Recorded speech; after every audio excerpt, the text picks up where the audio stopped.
Çalmış başım izletmem Bas yüreğim sözler olmuyor hala ömeksiz kardeş olmamak sillen gözler sillen gözler danışman ile ölüm yıkıldı danışman ile ölüm yıkıldı Abbas'ın kardeşiyle Abbas'ın bir de buyur başıma dönün Abbas'ın hem günü yoldaşım hem günü az kaldı gözüm az kaldı gözüm kalbim sıkıldı ellerim belinde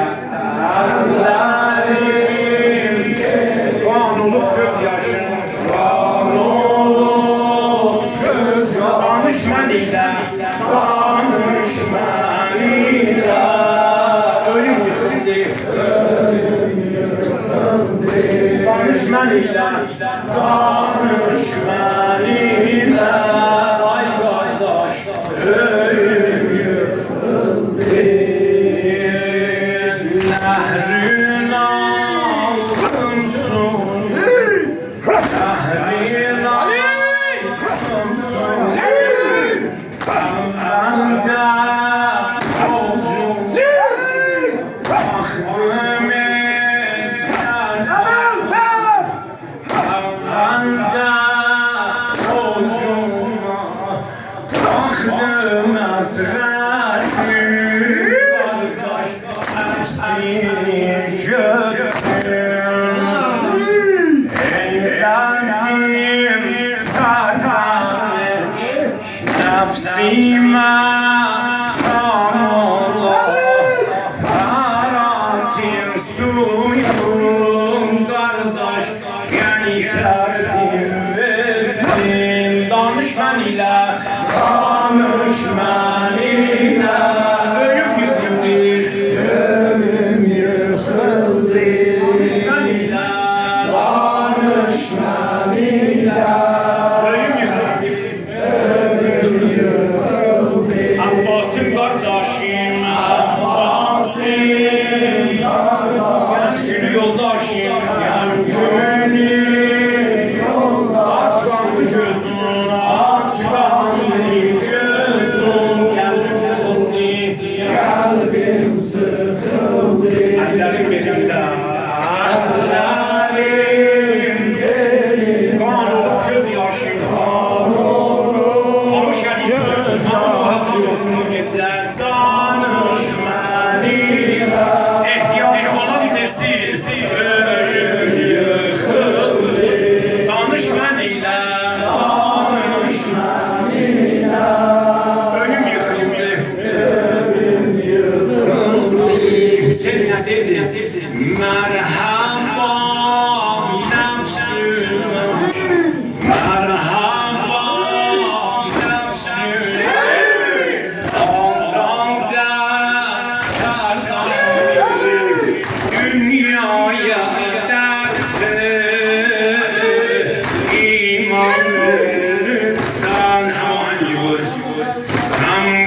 Arriba!